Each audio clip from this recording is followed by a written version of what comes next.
ஒரு அகலமான பாத்திரம் எடுத்து வச்சுக்கலாங்க குண்டா. அதில் வந்து 1/2 லிட்டர் தண்ணி சேர்த்துட்டு ஒரு சிட்டிகை மஞ்சத்தூள் சேர்த்துக்கலாம், உப்பு 4 கல் சேர்த்துக்கலாங்க. இப்போ இது வந்து நல்லா கொதிக்கட்டும்னு சொல்லிவிட்டு காலிஃப்ளவர் வந்து சைஸாக கட் பண்ணிக்கோங்க. உங்களுக்கு எந்த சைஸ் 65 போடுறதுக்கு நல்லா இருக்கும்னுட்டு கட் பண்ணி நம்ம இப்போ அந்த கொதி வந்த உடனே அதிலே சேர்த்துடலாம். கொஞ்சம் நேரம் வேவிட்டுங்க. நல்லா ஒரு கொதி நல்லா தலை கொதித்து வரட்டும்.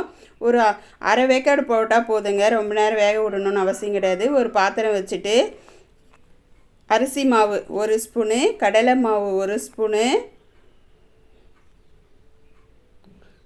அப்புறம் வெறும் மிளகாத்தூளுங்க அது 1 ஸ்பூன், காரத்துக்கு தகுந்த மாதிரி சேர்த்துக்கோங்க. நான் 1 ஸ்பூன் சேர்த்துக்கிறேன். உங்களுக்கு கம்மியாக வேணும்னா கம்மியாக சேர்த்துக்கலாம். இப்போ கார்ன்ஃப்ளவர் 1 ஸ்பூன் சேர்த்துருக்கேங்க, கார்ன்ஃப்ளவர் மாவு. இப்போ அதோட உப்பு தேவைக்கிற அளவு சேர்த்துக்கலாம் நம்ம. இப்போ இதெல்லாம் சேர்த்து அதோட இஞ்சி பூண்டு விழுது அது 1 ஸ்பூன் சேர்த்துக்கலாம். சின்ன ஸ்பூனில், பெரிய ஸ்பூனாக இருந்தால் அரை ஸ்பூன் போதும். இப்போது எலுமிச்சம்பழம் பாதி போதுங்க, பாதி வந்து கட் பண்ணிவிட்டு நான் அதை பிழிஞ்சு சேர்த்துக்கிறேன். அதை நல்லா சேர்த்து மிக்ஸ் பண்ணிக்கலாம் நம்ம. இவ்வளோதான். இதை வந்து நல்லா மிக்ஸ் பண்ணி விட்டுக்கலாங்க. இப்போது அந்த மாவு வரைக்குமே மிக்ஸ் பண்ணிக்கலாம். நம்மளுக்கு கலர் வேணும் அப்படின்னா நம்ம எக்ஸ்ட்ரா மாவு சேர்த்துக்கலாம். இருங்க அதை சொல்கிறேன். இப்போ இது வந்து போச்சு காலிஃப்ளவரு. அந்த காலிஃப்ளவரை எடுத்து தட்டில் வடிகட்டி எடுத்துடலாங்க தனியாக. சூட்டோடு உடனே எடுத்து வச்சுருங்க. அரை வேக்காடு போதும், வெந்துடுச்சு. இப்போது எடுத்துட்டேன், நான் தட்டில் மாற்றிட்டேன். ரொம்ப வேக விட்டிங்கன்னா நல்லா இருக்காது. அரை வேக்காடு சும்மா அதில் ஒரு புழு இருக்கும்ல, அதனால் எதுனா இருக்கும்னு சொல்லி சுடு தண்ணியில் போட்டுடுறது. இப்போ தேவி எடுத்துன்னு வந்தாச்சுங்க, அவ்வளோதான். இப்போ வந்து அதுலேயே வந்து கொஞ்சமாக தண்ணி சேர்த்துக்கலாங்க. தண்ணி சேர்த்துட்டு 65 மசாலா இருக்குது இல்லைங்களா, அது 1 ஸ்பூன் சேர்த்துக்கிறேன் நான். கலர் நல்லா கலர்ஃபுல்லாக வரும்ன்றதுக்காக. பெருங்காயம் 2 சிட்டிகை சேர்த்துக்கிறேங்க.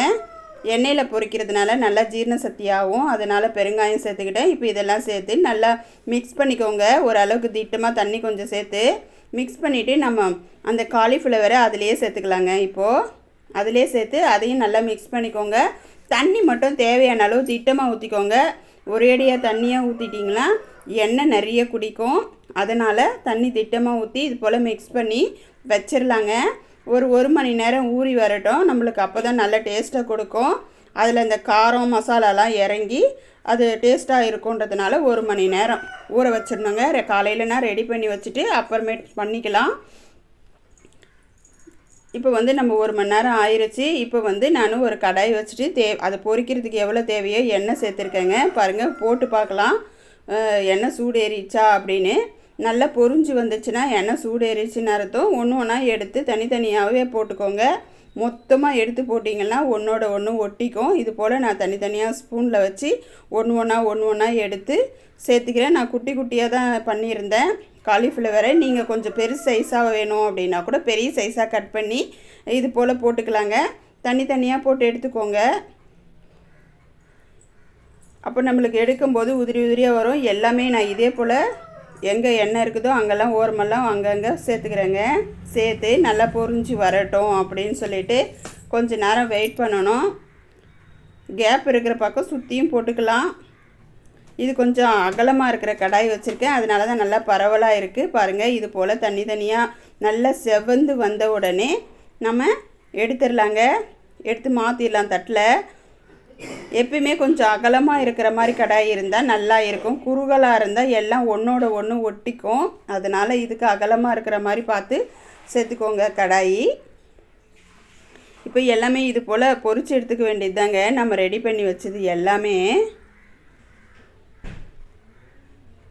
நல்லா செவந்து வந்துட்டாலே போதுங்க, ரெடி ஆயிரும். சூப்பராக ஸ்நாக்ஸ் ஆகும், சாப்பிட்லாம். நம்மளுக்கு சாம்பாருக்கு, தயிர் சாதத்துக்கு எல்லாம் தொட்டுக்கிறதுக்கும் ரெடி ஆகிடுங்க. இது சூப்பராக. இப்போ இதே மாதிரி அடுத்த ஈடும் போட்டு நான் தேவி எடுத்துட்டேன் தனியாக. அவ்வளோதான். இதோட வெங்காயம் போட்டு நம்ம பரிமாற வேண்டியது தான். பிடிச்சிருந்தால் லைக் பண்ணுங்கள், ஷேர் பண்ணுங்கள், கமெண்ட் பண்ணுங்கள். புதுசாக பார்க்குறவங்க சப்ஸ்கிரைப் பண்ணுங்கள். வீடியோ முழுசும் பார்த்ததுக்கு தேங்க்யூ. பாய் சொந்தங்களே. இது போல் நிறைய வீடியோ போட்டிருக்கோம், போய் பாருங்கள் எங்கள் சேனலில் வீடியோலாம்.